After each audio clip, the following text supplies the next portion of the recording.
Decent progress was finally made for Naomi and Sonya Deville, so we'll take a look at that. Becky Lynch has also opened up about several stories, so we'll see what she had to say. We'll also take a look at a big potential reunion for a WWE tag team. Let's start things off with the Naomi and Sonya Deville storyline. A one-on-one match between Naomi and Sonya Deville was advertised for SmackDown this week, and surprisingly enough, that's exactly what we got. Sonya Deville took to Twitter to tease throughout the week that it will be a clean match. But she's a heel, and we've been seeing endless months of her trying to pull things off, so no one was really going to believe her. And there was a very important moment before the match started. Sonya was talking to the ref of the match, trying to get him to call the match in her favor, but he turned her down and said he would call it down the middle. So that moment was important because it tells us that she wasn't going into the match looking for a fair match. She did attempt to once again screw things over and make it unfair. We get to the match and actually turned out to be a full match. There was nothing on the line per se, but given all the months and months of anticipation and dragging this out, it did have a big match feel to it. It definitely felt like more was at stake compared to an ordinary SmackDown match. So it did have that going for it. It had a pay-per-view match sort of story behind it, so that was great. Sonya attempts to cheat several times throughout the match, but is never successful, and Naomi eventually gets the clean pin. Naomi celebrates, talks about how long she's been dealing with Sonya Deville, but eventually gets cut off by Sonya herself, who reappears on the top of the ramp with her jacket on. It's weird how WWE has written this, but Sonya's jacket now acts like a sort of weapon of power, like a superhero suit or something. When she has it on, she's this massive WWE official that can make all these big decisions and you can't lie a finger on her. But if she takes the jacket off, she has no power as an official. All bets are off and basically becomes fully powerless. So it is weird how Sonya now has to literally wear that jacket in order to make booking decisions. And if she doesn't have it on, she's basically nothing. That part is a bit strange, but maybe it goes somewhere, we don't really know. But Sonya gets the jacket on and announces that she's throwing herself into the Royal Rumble match. This is being recorded before Royal Rumble, so obviously we don't know what transpires there, but it's safe to assume that this feud is continuing and won't end with the SmackDown match. The SmackDown match actually playing out was great for the story. It gave Naomi a win. It was some great progression. But there's still story to tell and story missing. We still don't know the backstory to Sonya and Naomi's issues. WWE has sort of hinted at the idea that we'll find out what it is eventually, but as of right now, we know nothing. So the story can't really be completed until we get that big reveal as well. If WWE wraps this story up without giving us an actual reasoning behind their story, that's going to be some questionable storytelling. But the story will definitely continue. Naomi got her long-awaited revenge, but now Sonya is on the hunt for revenge.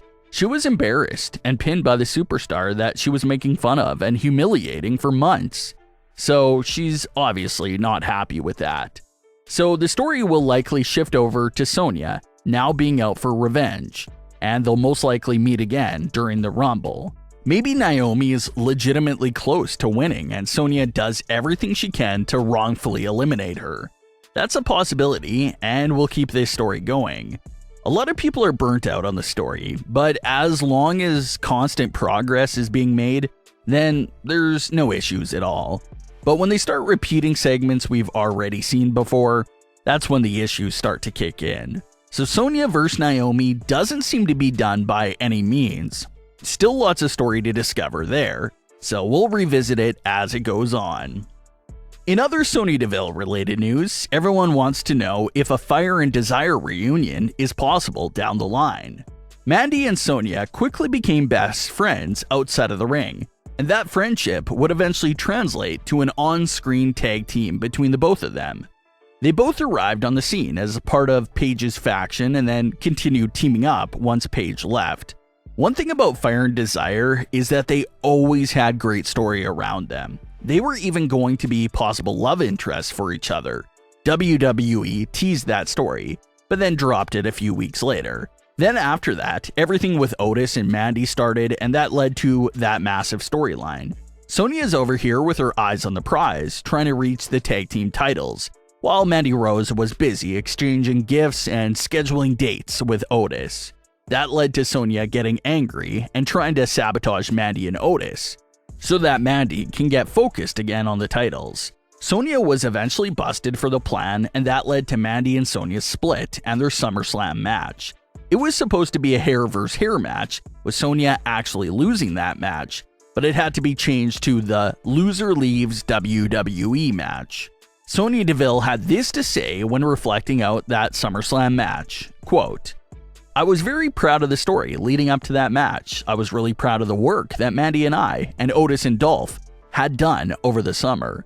We really made something that wasn't supposed to be something into something really special, leading to a singles match at SummerSlam with Mandy. So it was really something unique and special that I look back on in my career, and I'm really proud of." End quote. And Sonya's right. What was supposed to be this comedic love interest story turned out to be this personal high-stakes rivalry between two former friends. So it was a big highlight of 2020 for WWE. As far as a reunion with Mandy Rose goes, Sonya had this to say, quote, "I think it's the inevitable future one day down the road. I think people wanted to see Fire and Desire with the tag team titles and have a little bit of a longer run." End quote. It's true, and their stories could match up perfectly. Mandy Rose is now focused and serious heel, and Sonya Deville is another serious heel. So imagine putting the both of them back together in current day. That team is an instant threat to the women's tag team division. So we'll have to see if Mandy and Sonya's paths ever cross again.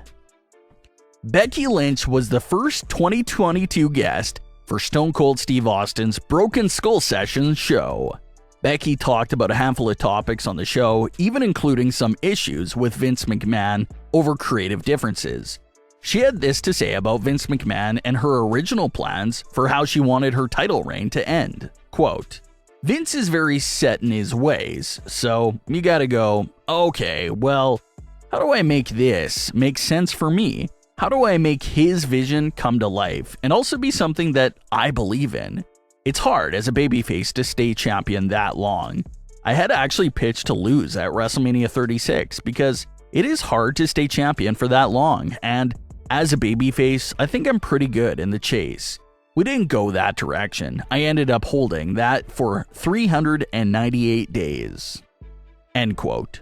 So Becky Lynch pitched hard to lose the title to Shayna Baszler, and everyone sort of expected for it to happen. Shayna was a fresh call-up. She had just dominated the Elimination Chamber like we've never seen anyone do before, and everyone expected Shayna to get a big start by ending Becky's long reign. Shayna would end up losing, and Becky would end up relinquishing the title for a few weeks later due to pregnancy. So imagine if Shayna actually would have won at WrestleMania that year. Would have been a perfect transition. But what are your thoughts on today's stories? Leave your comments below. Don't forget to subscribe with all notifications on, and leave a like if you enjoyed. Thanks for watching, guys.